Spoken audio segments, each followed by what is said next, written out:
Saya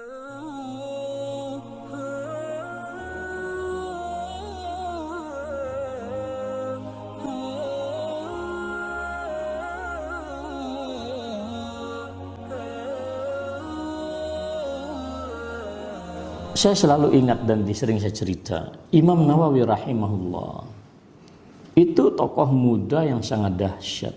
Bahkan tidak ada satu kitab yang jumlahnya lebih banyak setelah Al-Quran daripada Riyadhus Shalihin.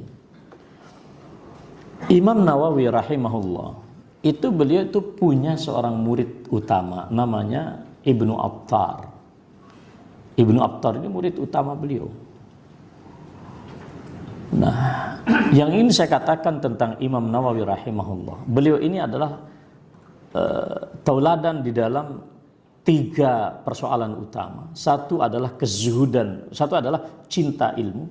Karena hidup beliau ini Pak, karena beliau orang kaya, dari pagi sampai terus 24 jam hidupnya itu nuntut ilmu. Disekolahkan oleh ayahnya, sampai ayahnya waktu itu di sepertiga akhir malam, di malam-malam ganjil Ramadan, itu bermimpi. Dan Imam Nawawi waktu itu usianya 7 tahun. Dia bermimpi melihat tiba-tiba ada cahaya yang begitu terang masuk ke dalam rumah Nawawi ini. Ayahnya bingung, ada apa ini? Lalu ditanyakanlah pengalaman beliau kepada gurunya Imam Nawawi, dan jawabannya ketika itu adalah sayakunu lahu sya'nun. Ini anakmu ini nanti di kemudian hari dia akan punya urusan yang begitu agung untuk umat ini. Itu namanya firasat, Pak. Dan Imam Nawawi luar biasa, Pak. Tidak ada yang meragukan ilmu beliau. Beliau wafat dalam usia 40 tahunan, tapi coba lihat karyanya. Ilmunya luar biasa. Tapi beliau juga tokoh di dalam amar ma'ruf nahi munkar. Imam Nawawi itu semasa dengan penguasa Damaskus waktu itu, nama rajanya itu adalah siapa namanya ini? Pada masa hidup beliau itu gubernur Damaskus itu, nanti ingat saya namanya, ada di Facebook saya itu tulisan itu. Itu rajanya zalim sekali Pak, penguasanya waktu itu, ya kan? Zalimnya itu sampai pada tingkat dia ingin mengambil alih semua harta orang yang ada di situ. Harta tanah orang, alasannya untuk kepentingan negara. Para ulama ditekan untuk menandatangani fatwa bahwa boleh bagi ulil amri mengambil alih hak milik rakyat. Semua ulama yang ada di Damaskus, di Suriah, di Syam ini, sekarang Suriah, itu sepakat terhadap fatwa itu, kecuali satu orang namanya Al-Imam An-Nawawi. Imam Nawawi ini menulis surat, dan suratnya itu saya sudah terjemah Pak.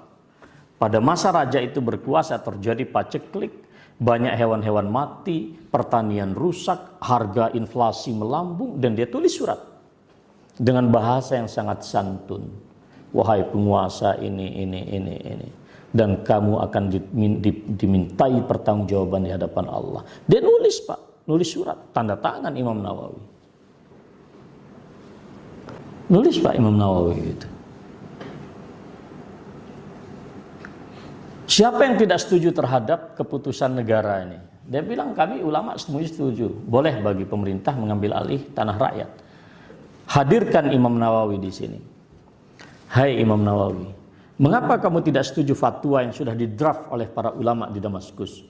Jawaban beliau hanya satu kalimat, fihi zulmun. Di dalam fatwa ini ada kezaliman. Itu ngomong di depan raja Pak, di depan penguasa. Yang hari ini para ulama rukuk di depan penguasa. Fihi zulmun. Marah Pak ini. Dia bilang copot dia dari jabatan. Kata pembantunya itu, dia nggak punya jabatan di pemerintahan. Terus penasihat militer mengatakan bunuh dia. Kata raja tersebut, ana akhafu minhu, Saya takut kepada orang ini. Coba lihat wibawanya ulama.